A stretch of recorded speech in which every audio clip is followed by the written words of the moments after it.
Let's get ready to rumble!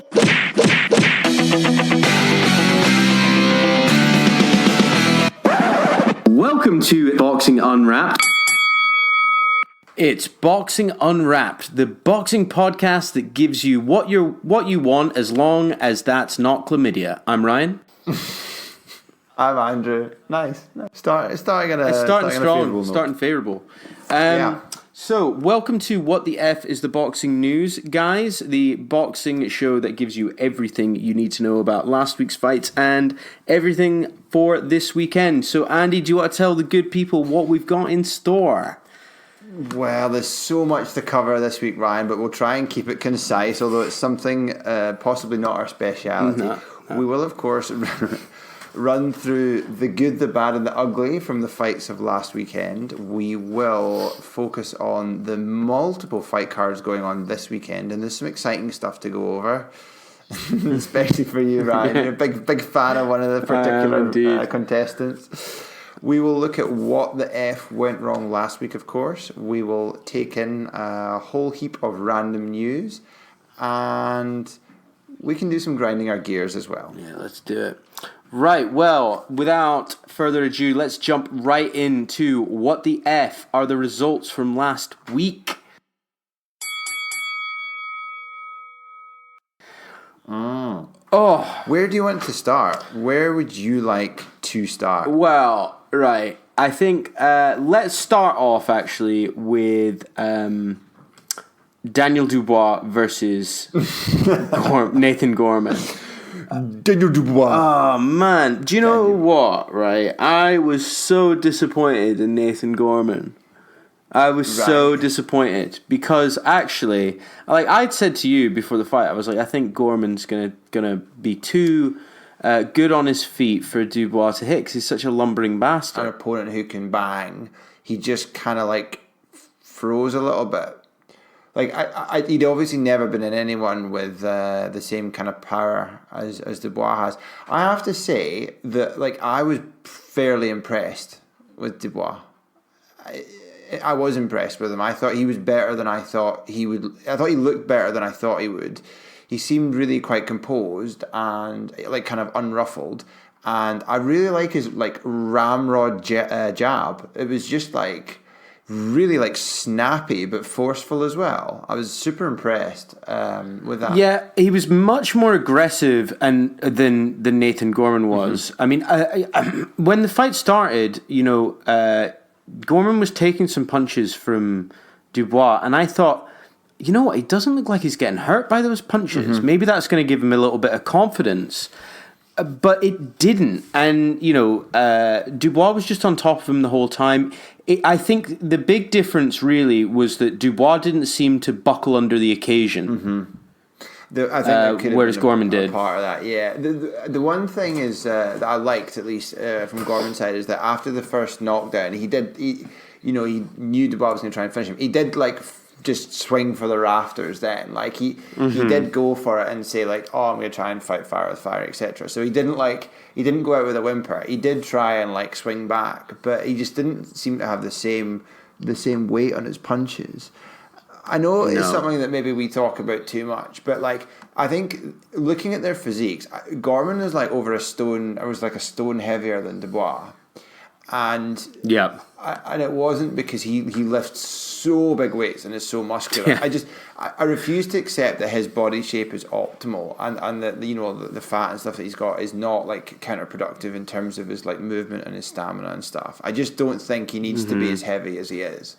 And I think if he lost weight, actually, he could probably drop down to cruiser quite easily. I don't know. He's quite a long way over cruiser.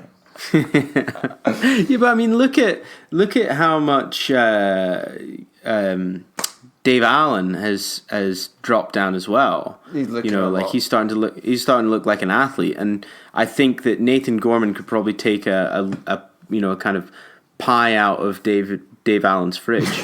I think the problem is he has taken a pie out of his fridge. I think he's taken the whole fucking packet.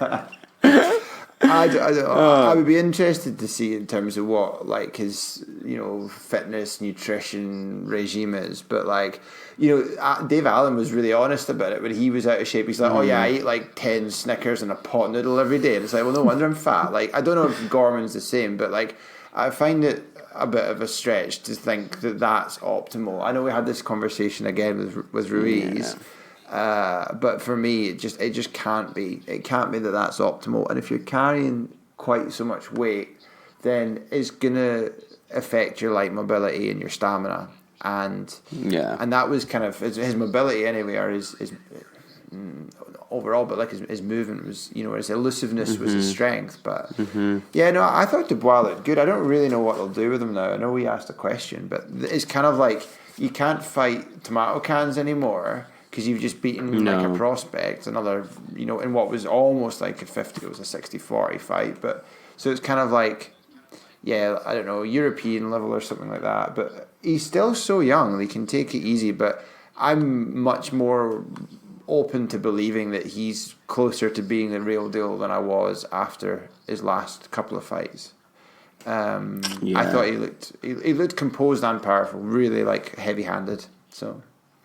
Yeah, I agree. I very much agree. Yeah. Well, then, shall we move on to... Yeah, let's move on to Joe Joyce versus Brian Jennings. Right. What do we say? What is there to say about this fight other than it was shit? Right. I thought it was compelling. Like I couldn't take my eyes off it, but like I don't know why.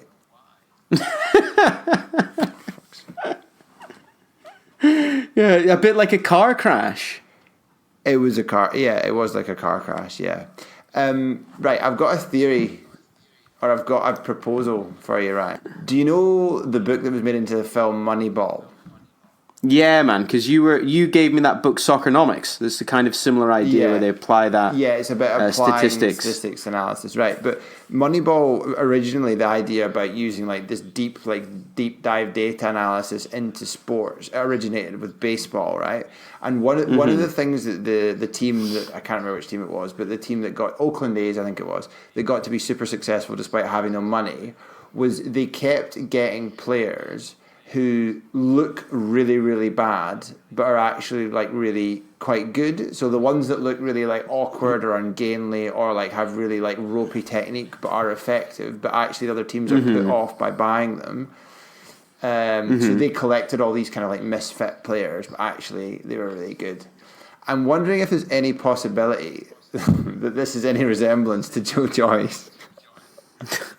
Well, he's actually better than he looks. Yeah, I'm wondering whether actually... Yeah, exactly. In a nutshell, Ryan, yeah. Very succinct, yeah. Basically, for whatever reason, he looks as if he's even worse than he is, and he's actually not that bad. I'm wondering whether it's true or not. I find it's hard to sort of think that it is, but I'm just wondering. I'm just putting it out there. You know what? I really... despaired watching this fight, man, because I was like, okay, Joe Joyce, the bigger man, right? He's on the up. He needs to make a statement here because he's like wanting to basically go to world level after this fight. It would be a big scalp to have, and he fucked it. It was just so like. I was waiting, and I was like, why are you not even trying to like throw something that will catch him off guard? Brian Jennings saw everything that was coming. He blocked like 98% of the punches. Yeah, totally. And then he had so much time, he could block him and then like sort of fire off counters, and like Joyce hadn't even like finished his follow through yet. Yeah, it's unbelievable. Like, and Joe Joyce has an engine on him because he throws tons of punches, but it seems that they are just not effective in any way, shape, or form. No. And I think if he were to kind of step up to the next level, I think he would get fucking battered, by the way. I think he's going to have like an incredible chin to survive because he's going to. Jennings isn't a big puncher, but to be honest, the only time he looked hurt, he looked like a bit hurt, but not traditionally like boxers do when he got the body shot really early on. And like he kind of like went ooh, and you could see it was like he'd stubbed his toe or something, and then he was a bit reluctant. But then he got over it, obviously. But I think it did like take a little bit out. Maybe that was just one of these times where you land like a really perfect shot. But he didn't really seem to get hurt. But at the same token, like he didn't really ever trouble Jennings in terms of like really hurting him. So I agree. I don't know. We'll see. I mean, I think he'd still. I mean, Jennings isn't terrible. Like he's not terrible. He has been like a kind of high level fighter, but he's kind of, I guess, in a bit decline. And obviously, relevant to the upcoming week, he lost his last fight to Oscar Rivas, but he was winning that fight right up until on the cards. He was winning it up until the 12th round stoppage. Yeah. But like when Rivas took at him on the 12th round, like he destroyed him. Flurry of punches, gets up, flurry of punches again, stops him. Like had him totally gone. Whereas Joyce never got close to doing that. So not sure. We'll see. I don't know.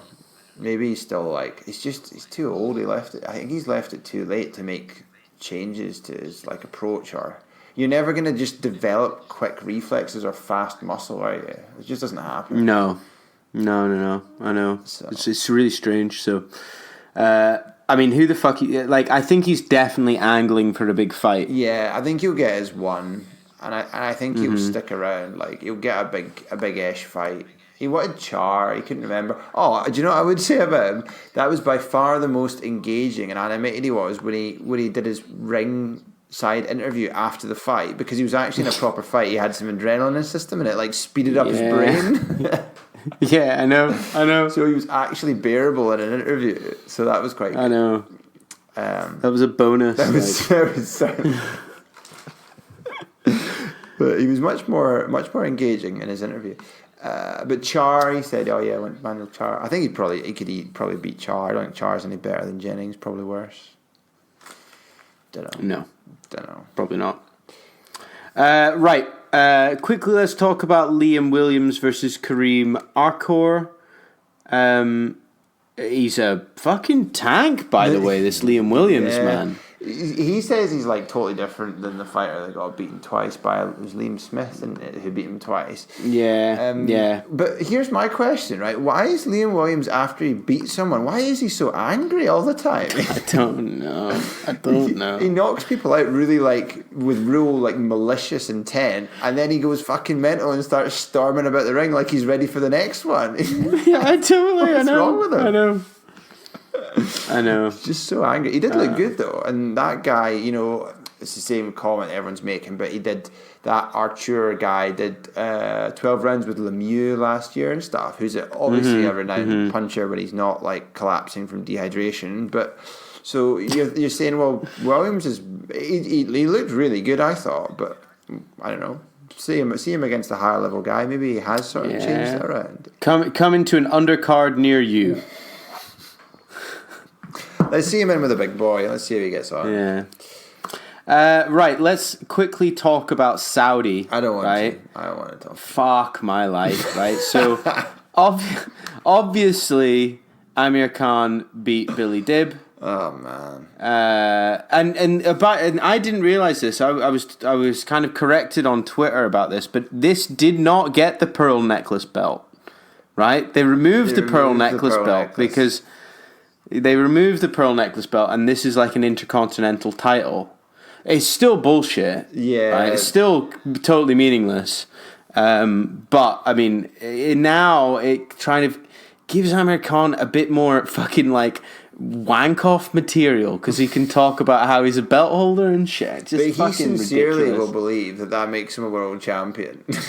Yeah, no, totally. He's standing in the mirror going, "You're a world champion now, Amir. Don't let anybody take that away from you. And you went to the jungle as well. Can Kell Brook's never been in the jungle. He's never had to eat a fucking rice and peas all for 3 weeks. I've eaten a witchery grub and a kangaroo's penis. You're from like, what's he called? Like the sort of what's that boy's name? Like the Keith Lemon School of Impersonation. Yeah, totally. Well, the thing is, like, you could get like it's a tightrope, right? Because you could get real racist real quick. So I think it's much easier to go the other direction. Exactly. Do you know what I mean? Yeah. No, I think you've played it safe there. You've played it safe. Played it safe, which you don't do very often. Well, this is true. We did say that the other fight, the other co-main event was an utter disgrace, and so it shall be. So it came to pass. Yeah, the shittest of the Furies versus Hughie Fury versus Samuel versus Peter. The oldest of the Peters. This is actually Samuel Peter is actually the guy that you'll know from the Bible.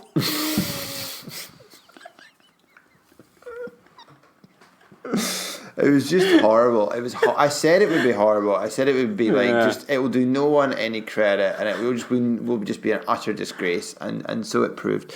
At least Peter didn't get beat up super bad. Do you know what I mean? At least he wasn't destroyed in there, and then he has I don't know. He was just fouling the whole time, like, and then he's like, "Oh well, I've got a gammy shoulder, so we'll call it quits there." I mean, how many rounds? We're 7 rounds. That's enough. 7 rounds is enough. Let's just call it off there. Fine.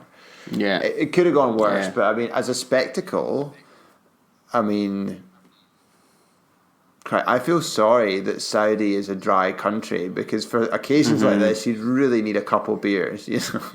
Yeah, totally. I know.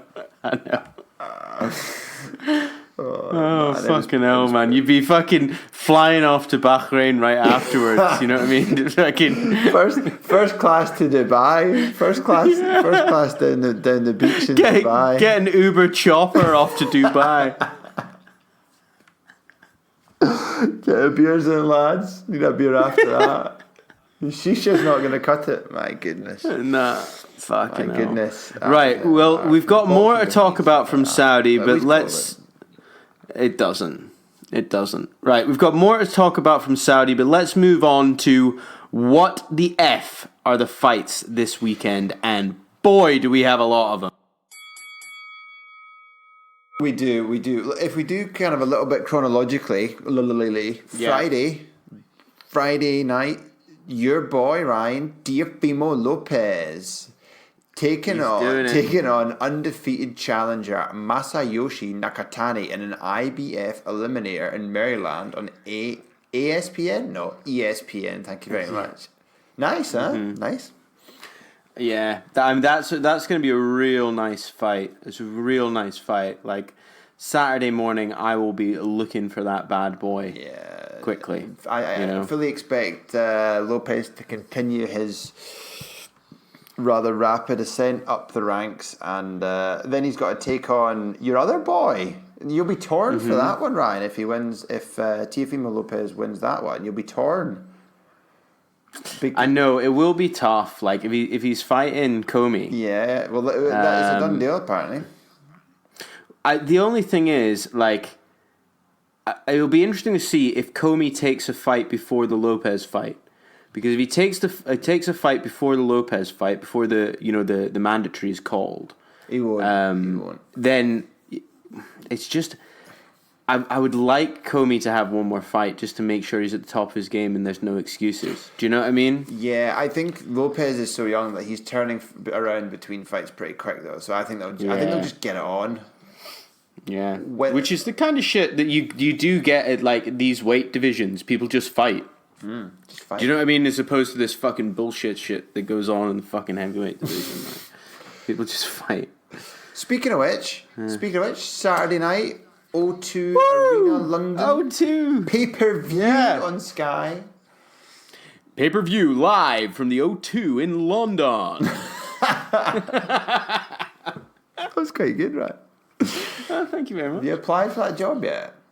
No, I really should though. I think I fucking make some money at the weekends doing that shit. Even at kids' birthday parties, could you imagine? Weighing in at a ready 12 kilos. Oh, fuck. Right, okay, yeah. Dillian Whyte, Oscar Rivas. Now, before we talk, let's do a little sidestep, okay? Right.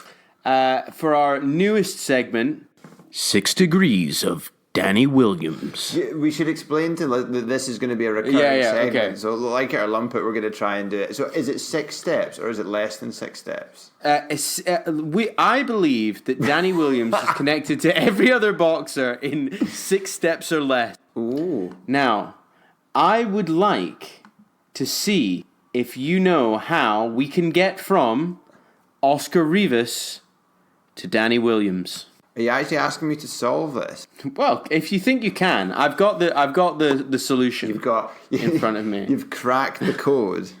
I've cracked the code. It's actually quite like fucking Danny Williams is connected to everybody, by the way, right? Right. Okay, and for the purposes of Oscar Rivas, how many steps is it? From Oscar Rivas, it's 3. Right. What is Jennings the first step? No, Jennings isn't the first step. Fuck off. Right. Okay. Well, I think I was kind of hedging. I wasn't hedging. I was kind of hanging my whole strategy on that one, to be honest, Ryan. So, without looking, I don't think I'm going to get this. So you tell the listeners. So the answer is Oscar Rivas is fighting Dillian Whyte. Oh no. Right. Okay. But I thought who fought Derek Chisora, who fought Danny Williams. Right. Did Derek Chisora fight Danny Williams? Yeah, fucking did as well, yeah. He fought him at Upton Park in 2010. Did he? Yeah. Unbelievable, eh? For the British Board of Control British Heavyweight title. Do not. This is when Derek Chisora actually won it. He won it off Danny Williams. Right, well, see, that's not fair because I didn't realise you could do fights that hadn't happened yet. Because I would have gone for Whyte because he's a British heavyweight, but you threw me with that one. Although I didn't know he'd fought Chisora. Anyway, I think there might be right. See, for next week, I'm gonna get there via Jennings. You're gonna get there via Jennings. I'm pretty sure you actually probably could go via Jennings. I'm sure you can because it's actually quite straightforward, to be honest, right? So there's another. Fuck you. There's another answer. I mean, there's multiple answers. Danny Williams fought everyone, right? So you go to Brian Jennings, right? Then you go to Artur Spilka, and then you go to Derek Chisora. Then you go to Derek Chisora. Then you go to Danny Williams, and that's in 4 steps as well. I'm telling you. It's 6 degrees of Danny Williams. It's a fucking thing, right? Oh, me. Right, okay. Right, so let's move on. Let's talk about Dillian Whyte versus Oscar Rivas. Well, just before we do, right, I'm just going to say this. Yeah. This is going to get more difficult if the next boxer we have to do it with is like a minimum weight. Do you know what? I bet you it isn't. I bet you there's a way around it. No, there will be. Well, I don't know about a minimum weight, but they wouldn't have to be a heavyweight necessarily. But I think you'll find it becomes increasingly challenging if you're doing things like weight shifting. Sorry. Anyway, should we talk about the fight? We'll probably run out of time. So as we know, this has been confirmed now as the interim fight. So whoever wins this is the mandatory for the WBC. So big shit going down here. Although, is it really? Because something's going to happen, and Dillian Whyte is not going to get a title shot. I'd like to delve into it a little bit more later, but I agree. I think this is a very, very, very dangerous fight for Dillian Whyte. Do you? Yeah, I think it is, actually. I think that people don't necessarily know Oscar Rivas, so they don't really know anything about him. But I think that he could give Dillian Whyte some problems. It depends on how aggressive he comes. If we remember his Dillian Whyte's fight with Joseph Parker, right, he roughed Joseph Parker up like something he'd never seen before. Mm-hmm. So if he does the similar kind of stuff to Oscar Rivas, it might just kind of throw him off, because he might go in expecting a boxing match and Dillian Whyte gives him a fucking WWE slam down. You know? Well, the one thing I would say about that is I watched a bit of some of Rivas's previous fights, and he's very comfortable going like head to head, like super close, like forehead to forehead, resting against and then throwing hooks to the body, short swings, like really like up close and personal. He's quite comfortable with that sort of approach. And he's quite a short man, so his swings are... And he's got, like, quite nice-looking compacted swings, so I think he might not be too uncomfortable with that, but he will be giving up a bit of size and weight, I'm assuming. I don't know what he'll weigh in at, but he's a shorter man, isn't he? He's not very tall for a heavyweight, I don't think. 6 foot, it's just over 6 foot, so... Yeah. I think that might be... I think the up-close stuff, I think he might do not bad, actually.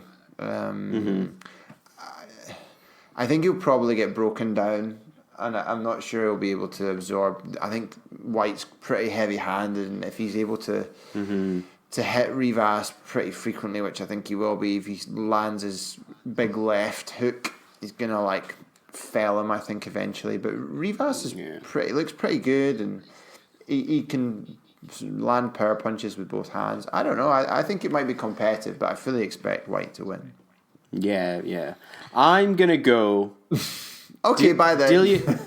I'm gonna go Dillian Whyte, 10-round knockout, and I think he's gonna knock down Rivas early as well. I'll go Whyte knocking him out in 8. Ooh. Yeah. Okay. Yeah. Oh, by the way, you owe me a beer because you bet on you said Gorman on points. Oh yeah, fuck, I do owe you a beer. And then all right, deal. And then I was like, okay, fine then. I'll go Dubois by knockout. Boom. Put backed into a corner. How did that work out for me? I know. Fuck. Right. Let's talk about the fight everybody wants to see. When Daves collide. Dave Allen versus David Price. Do you know... This actually should be the headline, to be perfectly honest, right? Co-main event, or should it be just main event? Do you know, but like for anyone that's not listened to our entire back catalogue, and we can't blame you, we did genuinely say that this fight will get made. Like probably 8 or 9 months ago, way before there was any chat about it getting done. We did call this, and we said it should be promoted as When Daves Collide. So like we were there first. We were there first, and actually, I think, like, imagine this was in Liverpool when Daves collide, right? Like, it would have done 250,000 buys. Like, if you'd sold it right, like the up and coming boxer versus the guy, and this is his last chance. If he doesn't win this fight, then that's it. He's gone, and he's just remembered as a fucking hype job and all this shit. Do you know what I mean? Like, it's proper Hollywood shit. This is. You know, you've got the kid who didn't really care about boxing and, like, just got serious and blah, blah, blah. I mean, fucking hell. I mean, Dave Allen looks completely different to the man that we saw on the Bellew-Usyk undercard. He does. He's obviously been taking his training a bit more serious and eased off on the Snickers. And totally. looks the better for it. Yeah, he looks in great shape compared to how he's been. Yeah. So... I noticed that one of the comments when you said about what do people want to see in the episodes was Eric had commented saying, oh, you could do a little bit more of a kind of tactical review of the fight. So we did a tiny bit of that with the Whyte Rivas in terms of how it's going to go. So we could do a little bit more of it when Daves collide. So with Daves collide, yeah. So I think what you'll notice a lot in this fight is that it would be the same as if they were doing, that baton fighting where you've got to stand on a podium and then you have a baton, and basically there's nowhere for you to move, so you just stand in the same place as if your feet are spinning. I think that a lot of this fight will look like that. Yeah, I know what you mean. Like, I also think there's going to be we're going to see a lot of David Price leaning on Dave Allen, right? Because we've got to remember, so Dave Allen is 6'3", okay? Lucas Brown, who was his previous opponent, was 6'5", right? Yeah, if you surprised, I know. Like you wouldn't think he's that tall, but he's 6'5". He's a big guy, right? Whereas David Price is 6'8". He's very tall, man. Right, but has no engine. Yeah, exactly. But he has no engine whatsoever, none. So I personally think that if Dave Allen pulls out another kind of body shot like he did on Lucas Brown, David Price doesn't have a chance. And this really is, let's be perfectly honest, this is last chance saloon for David Price, right? Because Dave Allen will get another fight, no problem. Because he's such good entertainment.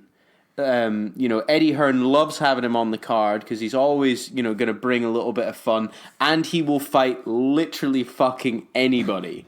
You know what I mean? Like he fought Luis Ortiz, for fuck's sake. He fought Yoka. He's fought Ortiz. Yeah. He just doesn't care.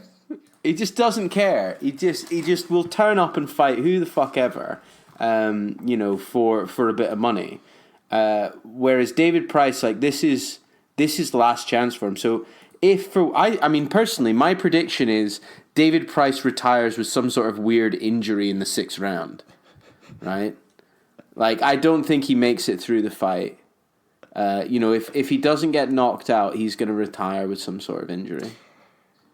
So what is your final prediction? My final prediction is Dave Allen win by knockout in the 4th round. Neither of them are to say they're not mobile, as I was saying before, is something of an understatement.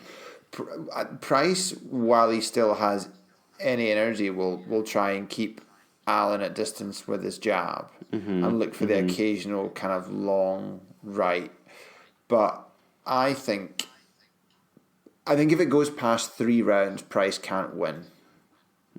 I think Price, if he lands flush reasonably early, because Allen was super static and he just has a high guard. He doesn't really try and move very much. And if he gets through or around the guard with because Price is quite heavy handed and manages to rock him heavily, I think maybe he can get him out of there early. If it goes beyond 3, all Allen's got to do is wait for it to get a bit deeper in the fight, by which point Price will be completely spent, and he won't barely need to punch him to knock him out.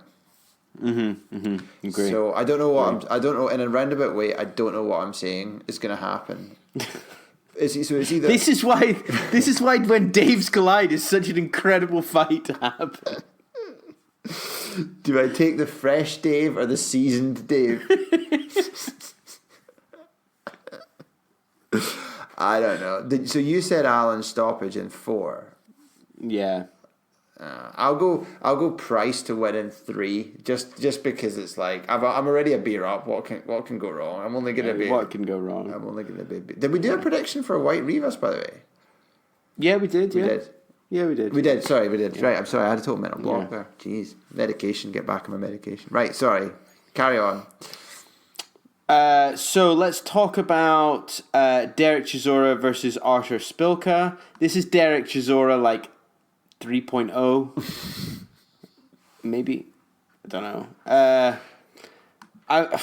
I'm interested to see this actually, because do you remember his Derek Chisora's last fight was utterly appalling, and it wasn't really his fault. No, it wasn't.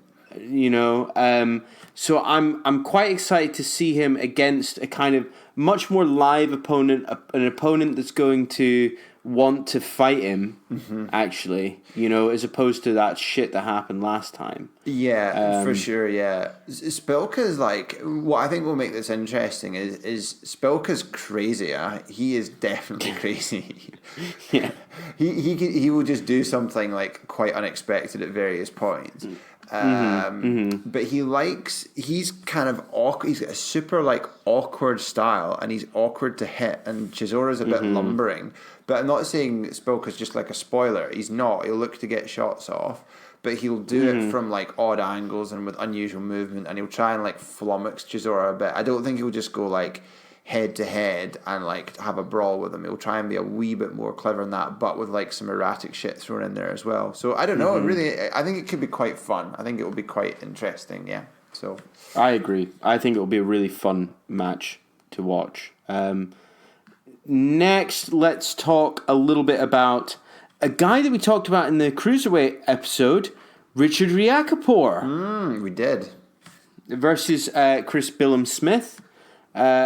Exciting to see Riakporhe on the card. He's actually managed by Dillian Whyte. I think that's probably why he's on the card. And I think that I'm really excited to see how he comes out. I think this is going to be a Riakporhe early knockout, 1 or 2 rounds. He's not at a stage in his career where they're building him up to have more rounds than 2 or 3. So that's my prediction. Yeah, I think he's supposed to win and win well. Yeah, I don't think Chris Billum-Smith's a total. I think he's got he's a sort of prospecty type kind of unbeaten. I think he might have an unbeaten record himself. He's not supposed to be a complete pushover, but Riakporhe's definitely supposed to be the winner there. Yeah, agree. And Lawrence Okoli versus Mariano Angel Gudino. I mean, he's not a very good fighter. He's not a very good fighter. He is. Neither is Guidino. The 7th. He's the 7th best cruiserweight in Argentina. Well, that's no mean feat. And this is for the World Boxing Association Continental Cruiserweight title. Right. Which is fucking meaningless. So, now let's move on also into late night Saturday or normal time if you're one of our US listeners. Live on Fox pay-per-view from Vegas, Manny on his deathbed, Pacquiao versus Keith making lots of money, Thurmon. Yeah. This is on pay-per-view in the UK, and I don't know. Yeah, I'm far too busy to be watching lots of TV, Ryan. But I don't know. Has this been promoted? Have they been? There's been a little bit of it on the ITV box office or the ITV boxing Instagram account. Right. Okay. And when I saw that it was pay-per-view, I was fucking disgusted. Actually. Tell us how you really feel. Oh man. I mean, okay, look. $12.95. It's not, look, it's not going to put me on beans on toast, right? If I bought this. If it was $14.95, it would do. But you can take the boy out of Aberdeen, but you can't take the Aberdeen out of the boy, right? Mm-hmm. And I just do not think that $12.95 is value for this. I'll be able to get this on Sunday morning quite easily. I dare right? You know what I mean? No, I'm not condoning that.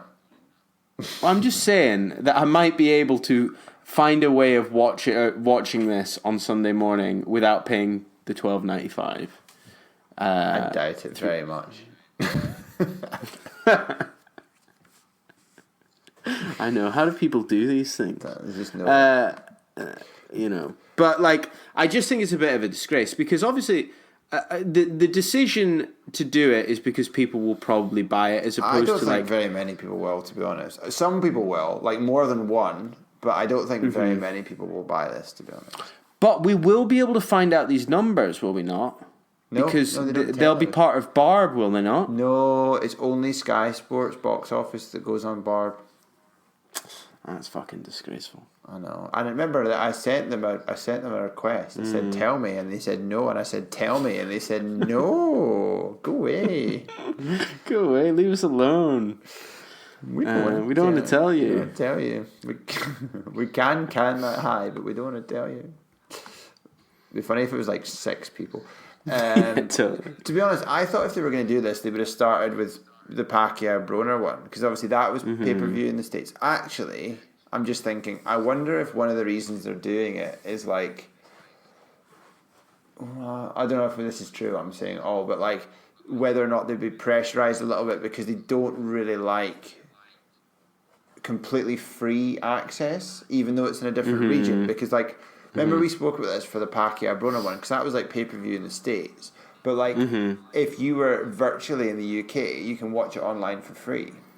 Totally. So I'm wondering whether or not actually this is like sort of been maybe pressurized to do this to safeguard the figures a little bit more elsewhere. I wonder if that's part of the decision. Perhaps that's a good shout actually. Maybe I'm overthinking it. I don't know. Well, maybe it's they've looked at the Pacquiao Broner numbers and thought maybe that's had an effect. Fuck knows.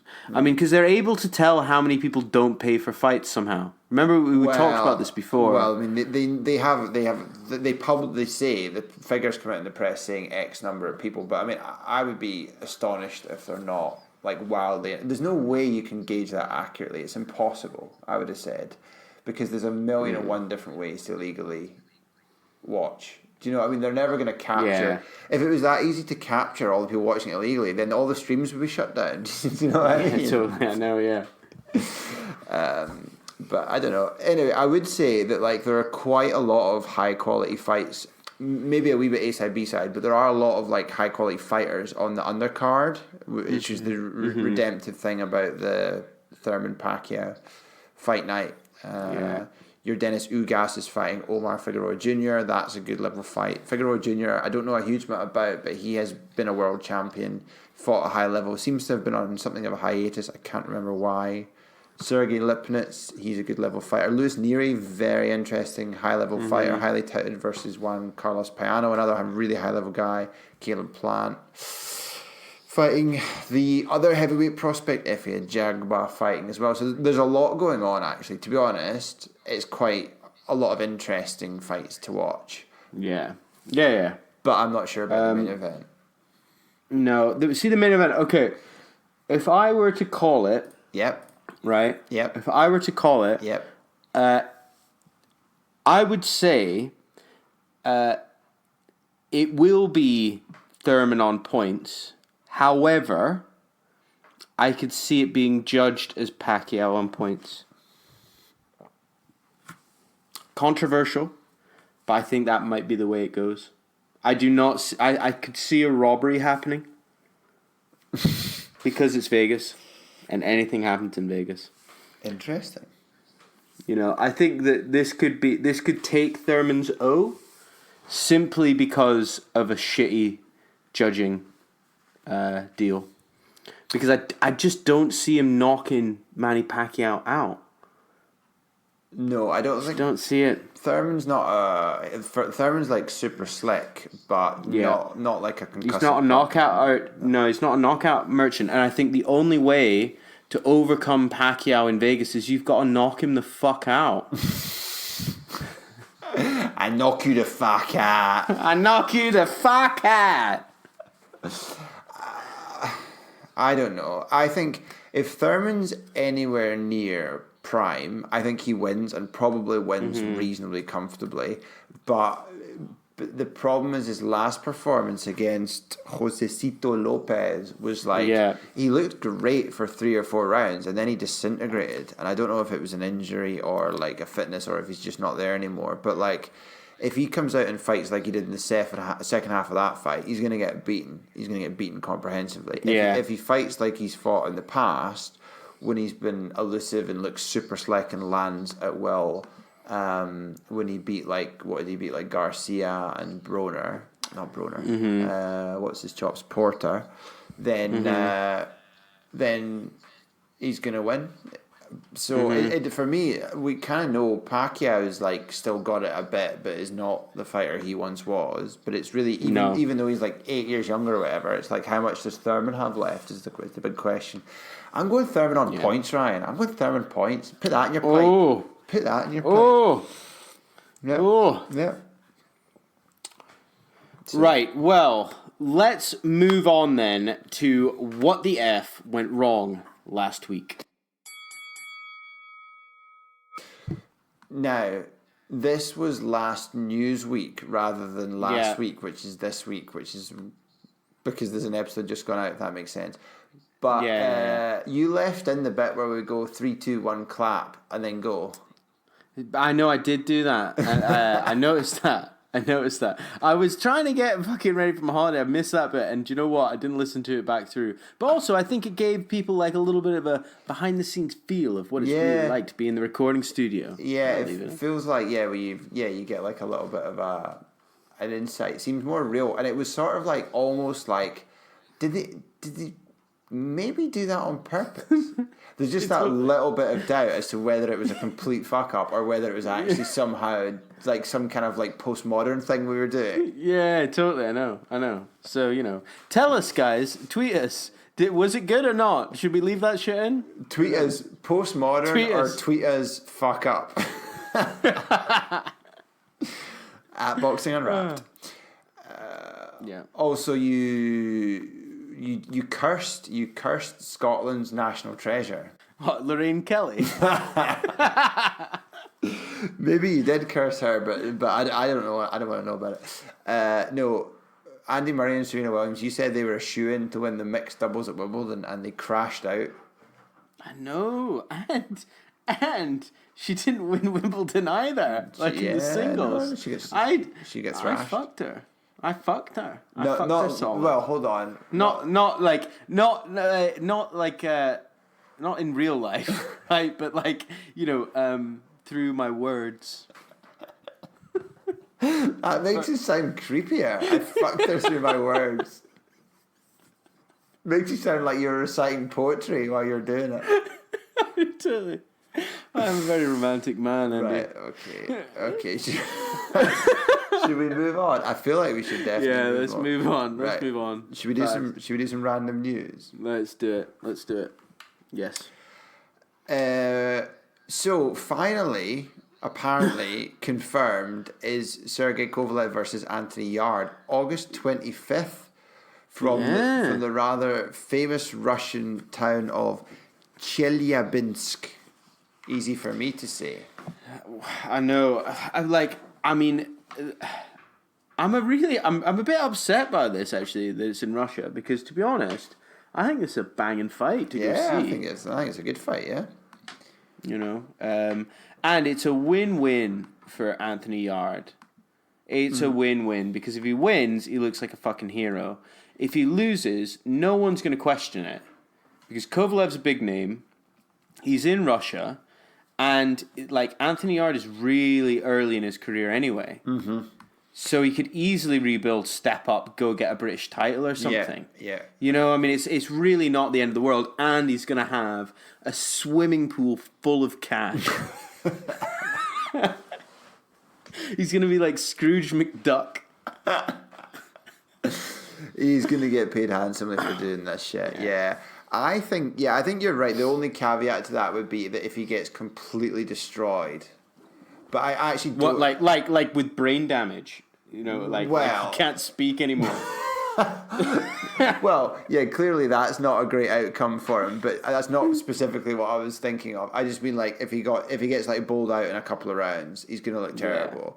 But if he's if he like loses a narrow points decision or even loses like a reasonably wide points decision, I agree with you. You can just be like, oh, great learning experience, pick myself up.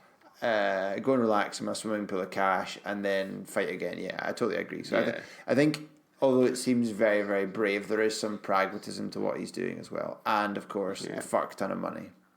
Yeah, so much money. Canelo will do anything for the fans, right? I just want to say that he'll do anything for the Mexican people. because he does nothing but love them. Mm-hmm.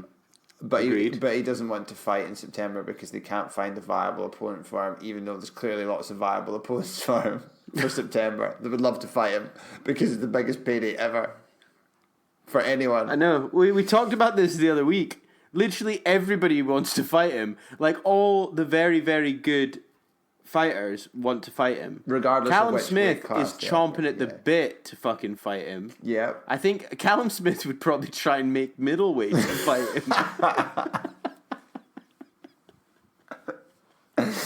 He probably would, you know. He probably would. So like everybody's trying to fucking do it. So I really don't understand like why. I mean, we could go through the Transnational Boxing Rankings Board in middleweight and super middleweight, and I bet you every single one of those guys would want to fight Canelo, and they would be good enough. My boy said he wanted to fight him. Bivol said he'd fight him. I think Bivol beats Canelo and beats him comfortably. To be honest, I think he's too good and too big in comparison to him. But anyway, he said he'd fight him. That'd be a great fight. It's not a big money fight, but anyway. So I think basically what that means is that he wanted whoever the paymasters wanted Kovalev.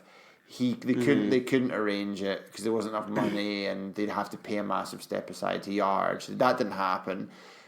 Canelo is not crazy on fighting Golovkin again, so that's not going to go through. So they don't have anyone else. So, but I mean, what's going to change? Who is it that he's all of a sudden going to be fighting in November as opposed to September? Who is it that lines up for November then not September? Don't know. Yeah, it's weird. It's very weird. I mean, the one thing is now with him being franchise champion.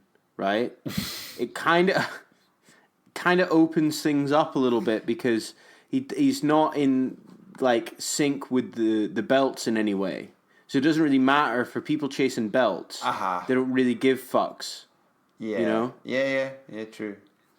So it kind of adds a little bit of fluidity into the system. Nicely said, Ryan. So we'll see, but I don't know. We'll see. Anyway, we'll see who he ends up fighting versus the people he could have fought but decided not to fight because they weren't good enough and it wasn't enough of a celebration for his fans. One fight that apparently is close to being made that I am excited about: Alexander Gvozdyk versus Artur Beterbiev. Apparently, is close to being finalised for the autumn. Now, this is exciting news. This is one of the fights that we talked about. One of the light heavyweight collisions that we wanted to see happening. So I'm super excited if this goes down. This will be a really top quality fight. So very excited if that gets finalised.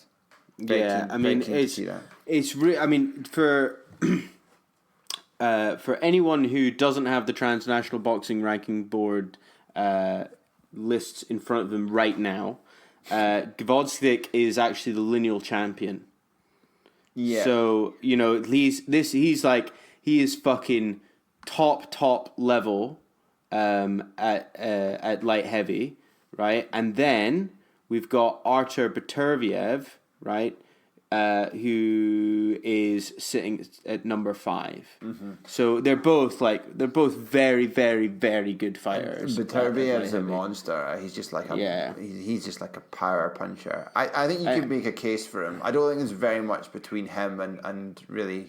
I don't think there's much between any of them at the top of that, apart from Bivol. No. Bivol's clearly the best. And both these boys are undefeated, right? So Beterbiev's got 14 knockouts, 14 fights, right? Gvozdyk's got 14 knockouts with 17 fights. So, I mean, it's a real high-level shit-hot fight. Yeah, so fingers crossed that gets over the line and we get to see that in the autumn. Amir Khan, Ryan, would you like to talk some more about Amir Khan? Fucking Amir Khan, right? So, obviously, because he now, I think, must live in Saudi or something, for all of it to hide all his cash in the sand dunes.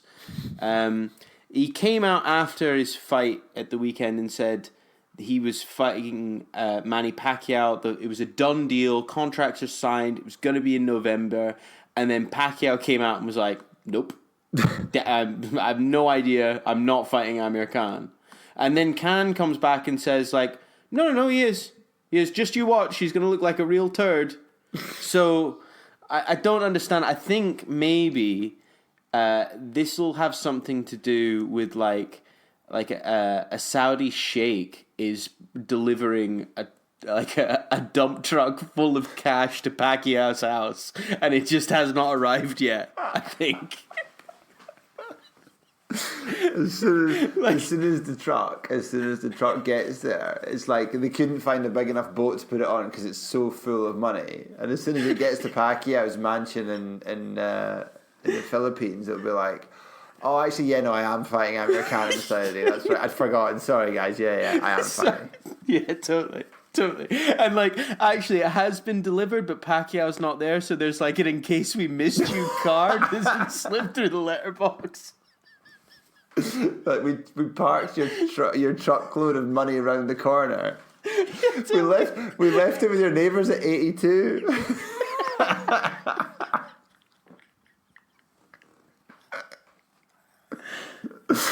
Oh me, right. I think we're going slightly off topic.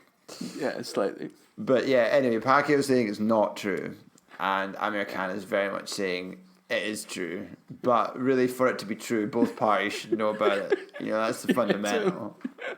Totally. I believe it's important when signing deals. It's one of the key points. Yep, I would say, yeah, for sure. And I think the last thing, which is obviously a bit more serious and much more sad, Pernell Whitaker died this week. One of the boxing greats and widely regarded as one of the greatest defensive boxers of all time. He died at 55 years old, and I'm not sure of all the details, but he died after being struck by a car when he was crossing the road. So really, a real shame. A real sort of bizarre, I guess a quite strange set of circumstances. His career was not without its controversies, as was his personal life. But he failed. He had failed drugs tests in the past, and there was stuff recently about him, having mountains of financial difficulty, evicting his own mother from her property. So stuff like that, which is pretty unsavory. But without a doubt, he'll go down in history as one of the greatest boxers. In the 90s, he was the Ring Magazine's best pound for pound for 5 years running. So it gives you an idea of just the highest kind of echelons in which he'll be regarded in the ring. So I'm sad to go at only 55. Totally. Absolute top level boxer. So, yeah, so it's a real shame. It's a real shame. But, I guess this is boxing. So Andy, do you want to tell me what grinds your gears this week? You know what really grinds my gears? Yeah, I will do. It seems a bit flippant in regards to the last piece, but anyway, this is a theme that I have banged on about a few times, right? And I will continue to bang on about it until people start getting it fucking right. Right, okay, so The Independent, a reasonably respectable newspaper, yes. So anyway, there's an article on The Independent online, and it's about, you might know there might be a specific name for these type, but if you go in, if you Google, there's a fight, and you go, what time or what UK TV channel is X fight on? And a lot of the different online versions of newspapers, they run a kind of summary piece as a preview piece, if you like, which has got a little bit about the fighters. It's got the TV channel, the times, and the undercard. So a little summary about, a little nice kind of one pager about what's happening over the course of that fight. So The Independent, one of these for the Pacquiao Thurmon fight, right? I just want to run you through a few of the details that they included. Become one of the top 3 fights in the sport. Okay, so this isn't true. So if Thurman's super in decline and Pacquiao wins, Pacquiao versus Crawford is not one of the top 3 fights in the sport. And as one of our listeners in a Facebook comment said, Pacquiao Thurman is fighting for the right to get beaten up by Errol Spence Jr., which is exactly what will happen to either of these guys unless Thurman has a miraculous recovery. Spence is going to destroy the winner of this fight. And the biggest problem is neither of them would want to fight Errol Spence because they know that he would fucking demolish them. Well, I think it's indicative that Pacquiao chose to fight Thurmon rather than Spence. Yeah, you're absolutely right. Spence will destroy them. But the problem, again, we've talked about before, is that no one can fight Crawford. Crawford's out of the club. He's not allowed to fight anyone. Yeah.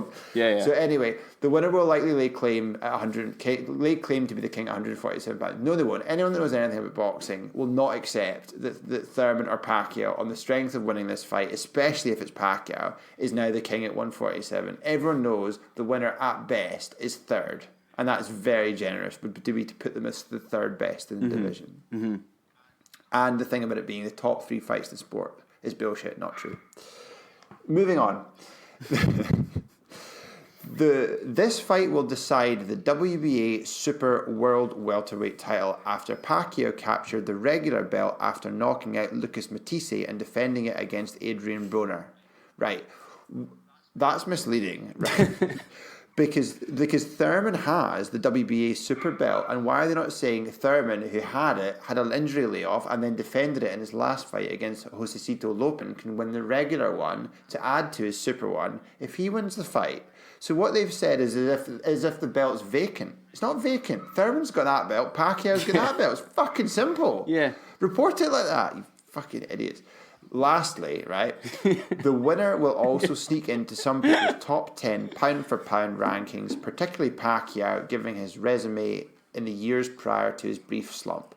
Only idiots will put Pacquiao in their top 10 pound-for-pound fighters if he wins this fight. This is utter nonsense. Like, no one that knows anything about boxing can make an informed case for either of these two fighters suddenly becoming a top 10 pound for pounder by beating another guy who's probably in decline as well. That's just utter nonsense that they would go into sneaking anyone's top 10 pound for pound. Stupid fucking comment. Right.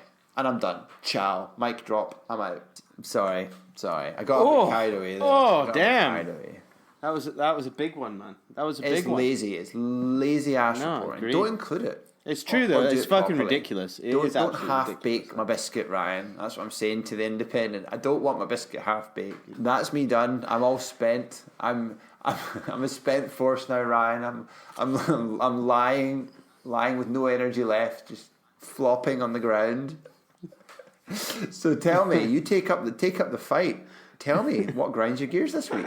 You know what really grinds my gears? Andy, I'll tell you what grinds my gears this week, right? And we've touched on it a little bit, but it's what the fuck is this shit with Amir Khan, right? And I'm actually a little bit wound up by Saudi Arabia because of it. Like, why are you getting involved with this dick? Right? Like he's not like a good brand for you guys, right? I mean, you're a bit fucking suspect anyway, but then you're getting involved with Amir Khan. It's no good for you. But what upsets me is that he's angling so badly for this Manny Pacquiao fight. And what is it? What is it that he wants? Because nobody wants to see Amir Khan fight Manny Pacquiao. I don't want to see that fight. But I'll tell you what, I would buy a Kell Brook fight, right? Would you buy a Kell Brook fight? I would, because I want to see the Kell Brook fight. I want to see Kell Brook demolish Amir Khan's face, right? Like that so badly. Because I think he would. And I think that Amir Khan must know he's fighting fucking absolute diddies for bullshit belts now, right? Well, that was a ridiculous fight. The guy was tiny. He's not a welter at all. No, not at all. And so we're in a situation for him where his decline is lasting so long now. He kind of had this comeback after the jungle and everything in Canelo, and he was gonna kind of try and challenge. He's not good enough at 147. 147 is a really tough division to be in at the moment. He couldn't handle Terence Crawford at all. No. hence why he, kind of did this below the belt pull-out thing. Like, he's just not at elite level anymore. And I think that it comes down to his advisors, his management. I think Eddie Hearn and him have split. I think he's split with Matchroom now. Mm-hmm. And I think it's because he had the Kell Brook fight there. He could have taken it, and he went and did this fucking Terence Crawford fight, which made him look like an absolute tit. He's now fighting these diddies out in Saudi Arabia, and he wants to fight Manny Pacquiao in Saudi Arabia for what I can only understand. It must be just a sand dune worth of cash, right? Like, they must just go, would you like just like your own oil field, Manny Pacquiao? We will call it Manny Pacquiao Oil Field. I think that would probably be it. Do you know what I mean? This will solve all of your tax problems, Manny Pacquiao. Well, yeah, I think it's something along those lines. I don't know, but we'll see. We'll see if it gets made. But I agree. I think his time, Amir Khan's time, has come and gone. Really, I think it's a very like public, high profile decline that he's now embarked on, and it's of his choosing. But it's just his legacy is so ruined. He is a ruined legacy because of all this. I think. Do you know what I mean? It's certainly not helpful. But this is the classic boxer behavior. Mm-hmm. We know this is what a lot of the boxers do, isn't it? We know a lot of them carry on too long. We know that they really don't know when to quit, or that like a tiny minority of them know when to quit, and the rest just blunder on into their later years, increasingly diminished. Yeah, and I think we know which route Amir Khan's headed down. I know, man. I know it's going to be fucking disgraceful. Anyway, that's what ground my gears this week, right? It was just such a wind up. But anyway, we should probably wrap up for the week. There is some great boxing. Please, guys, don't hesitate to tweet us at Boxing Unwrapped, or share our podcast with people who you think might listen to it. You maybe know some boxing fans, or some people who just like listening to bullshit, and they can probably enjoy this. You could say if you know anyone that watches Love Island, you could say, do you know what, tonight, don't watch Love Island, listen to this fucking podcast. It's about these guys make as much sense as Love Island. Right? Be like, oh, do you want to know who Tommy Fury's like shit older brother is? Here's a podcast about it.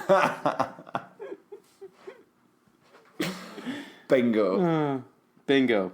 Right, well, let's wrap up. So it is goodbye from me, Ryan. And goodbye from me, Andrew.